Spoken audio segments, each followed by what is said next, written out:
Ethics बहुत जरूरी है दोस्त। एक बेटा अपने घर गया अपनी माँ के पास, उसने माँ को बोला आज एक दुविधा में हूं माँ। तो माता ने बोला क्या हुआ? बोला आज एक ऐसा काम करने के लिए बोला गया है जिसमें पैसे तो बहुत है लेकिन मन गवाही नहीं देता।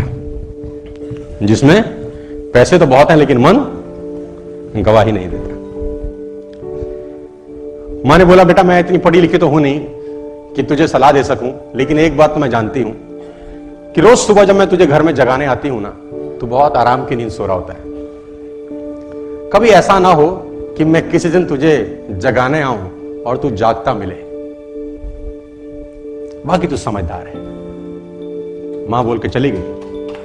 मां बोल के चली गई और बेटा बोला mama I got my answer. I got my answer. Never in your life कभी अनएथिकल मत होना दोस्त, कभी अनएथिकल मत होना, है ना। तो कभी भी अनएथिकल एक्टिविटी में इन्वॉल्व मत होना। आपने नाम सुना है राजा जनक? बहुत इंपॉर्टेंट चीज समझाता हूं आपको। चलो, सुना है आपने नाम? राजा जनक सीता जी के पिता थे। एक बहुत बड़े ऋषि हुए। आज आपको मैं थोड़ी ज्ञान की बात भी बता देता हूं। सीता जी के पिता राजा जनक थे। वो एक ऋषि के पास बैठे थे। ऋषि का नाम था याज्ञवल्क्य जी। याज्ञवल्क्य जी। तो राजा जनक और उनकी आपस में बात चल रही थी। तो राजा जनक याज्ञवल्क्य जी से पूछते हैं कि ऋषिवर, आदमी किसकी रोशनी से देखता है? तो ऋषि बोले राजा कैसी बात कर रहे हो? तो बड़ी छोटी सी बात तुमने पूछी है। आदमी सूरज की रोशनी से देखता है। तो राजन बोले महाराज अगर सूरज अस्त हो फिर? तो ऋषि बोले फिर आदमी चांद की रोशनी से देखता है। तो बोला महाराज अगर अंधेरों से भरी रात हो, अमावस हो, तारे हो फिर? उसने ऋषि ने कहा कि फिर आदमी आवाज की दृष्टि से देखता है। बोला आवाज की दृष्टि? बोला हाँ, तुम किसी वन में भटक जाओ, घनघोर अंधेरा हो, सूरज ना हो और कहीं दूर से तुम्हें कोई आवाज देके पुकारे, तो तुम वहां जाओगे कि नहीं जाओगे? आवाज से दिखाई तो नहीं देगा, मालूम चल जाएगा कि कहां जाना है। तो फिर बोले अगर कोई आवाज भी ना हो, सूरज भी ना हो, चांद भी ना हो, तारे भी ना हो और आवाज भी ना हो, फिर आदमी किसकी दृष्टि से देखेगा? तो ऋषि ने बोला फिर आदमी आत्मा की नजर से देखेगा, जो कि होती नहीं है। और बड़ी अच्छी लाइन उन्होंने लिखी, मैं आपके लिए लेके आया हूं। उसने कहा जो विशेष ज्ञान से भरपूर है, जीवन और ज्योति से भरपूर है, जो हृदय में विद्यमान है, अंतकरण की ज्योति में और सारे शरीर में विद्यमान है, वही आत्मा है। जब कहीं कुछ दिखाई नहीं देता तब आत्मा की ज्योति ही जीवन जगत को प्रकाशित करती है।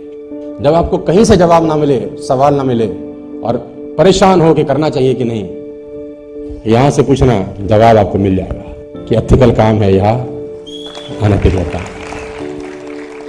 देखो कर्म फल जो है ना वो भोगना पड़ता है यार। गलत मत करना, कभी जिंदगी में मत करना। वो एक आदमी गुस्से में अपने मैनेजर को चांटा मार गया। पता नहीं उसको किस बात का गुस्सा था, उसने अपने मैनेजर को एक दिया। अब मैनेजर उसका एम्प्लॉय था, बेचारा कुछ कर नहीं सका। मैनेजर घर गया, सारा गुस्सा बीवी पे निकाला, एक उसने बीवी को दिया। अब बीवी क्या करती? बड़ा गुस्सा था, उसने बड़े बड़े लड़के पे एक मारा। अब बड़े बड़े लड़के का बस ना मां पे चले ना बाप पे, उसका छोटा भाई बैठा था, खेल खेल में उसने एक रपेट उसको दिया। दुकानदार ने मैनेजर को सपेटा, मैनेजर ने बीवी को मारा, बीवी ने बेटे को मारा, बेटे ने छोटे भाई को मारा। अब छोटा भाई के घर में और कुछ था नहीं जिसको पीट सके, तो गुस्से में बाहर गया। बाहर कुत्ता था, उसे लात मारी। अब कुत्ते को जब लात मारी, कुत्ता भागा और उसने एक आदमी के पैर में काटा, और वो आदमी वही था जिसने मैनेजर को मारा था।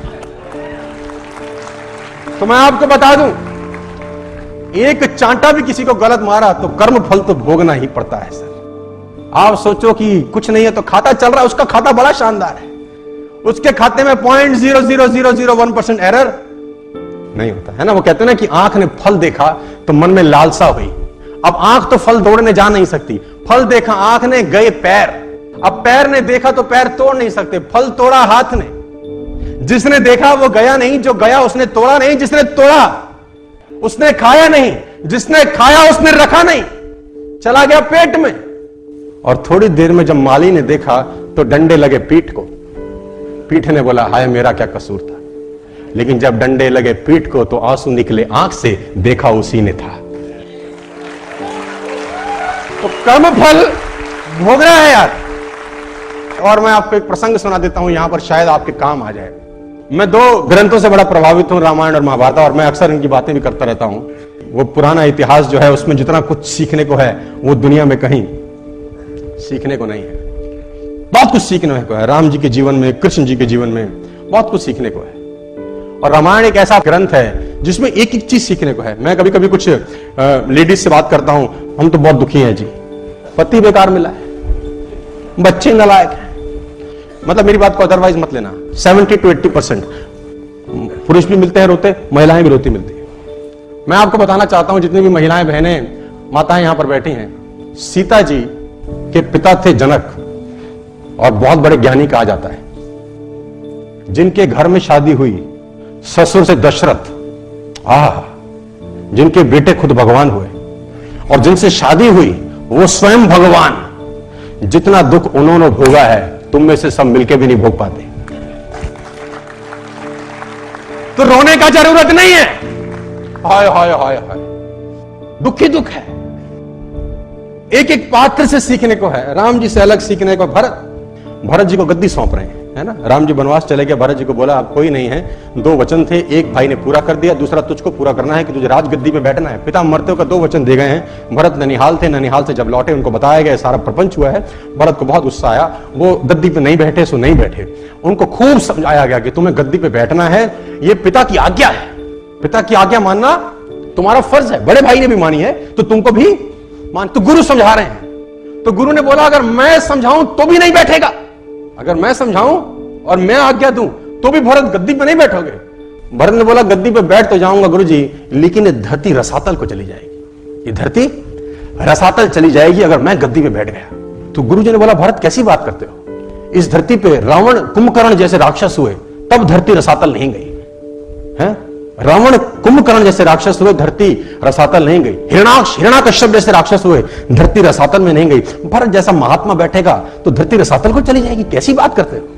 भरत ने बोला महाराज, कुंभकर्ण रावण का भार धरती माता सहन कर लेती है क्योंकि उसको पता है कि राक्षस है।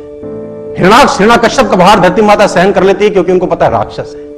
लेकिन जब रावण, कुंभकर्ण और हिरण्याकश्यप का काम राम का छोटा भाई करने लगे तो धरती माता भरोसा किस पे करेगी, ये तो रसातल को ही चली जाएगी। मैं नहीं बैठूंगा। वो नहीं बैठे सो हमारा तो 4 इंची दीवार इधर उधर हो जाए बस, भगवान कसम कोर्ट केस हो जाते हैं। इसीलिए आपकी हमारी चर्चा हमारे जाने के बाद नहीं होगी, युग बीत गए हम उनकी बात कर रहे हैं। यार ऐसा कुछ करके जाना चाहिए।